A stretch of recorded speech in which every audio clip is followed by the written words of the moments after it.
Claro, como en mi parte como Quimeltuchefe, el hecho, bueno, la decisión misma de ser profesor va con el objetivo de nuestro fortalecimiento identitario, la revitalización de nuestro mapuche Ngún.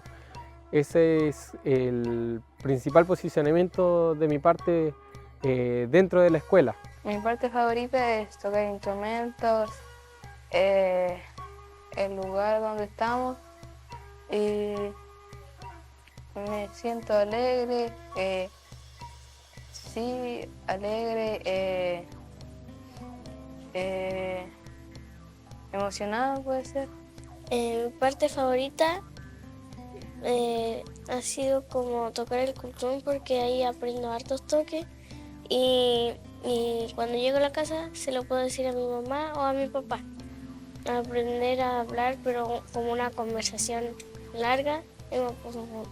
Cuando los estudiantes van observando, ¿cierto?, en sus comunidades o algunos que no están insertos en comunidades, pero están en la ciudad, pero su familia de algún modo está conectado con la cultura. Ellos ven que en la escuela se promueve esto, les genera un entusiasmo para seguir aprendiendo, investigando, y es muy grato cuando el estudiante a veces llega de cero, por así decirlo, aprender a tocar tutúa.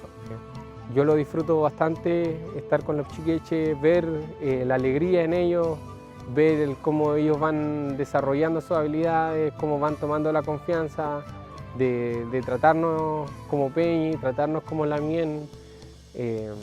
Van desarrollando nuestras propias formas de ser como mapuche, como lo son el desarrollo del Ayllutún, el desarrollo también del Zungún, del poder, del ser capaz de hablar y el hablar en mapuche Zungún también. Entonces, desde ese punto de vista como profesor, igual me siento agradecido también de poder estar en este espacio, en este Chilcatúe, y poder compartir finalmente con estos chiqueches que también traen una muy buena disposición a aprender todo lo que tiene relación con nuestro mapuche Ngén.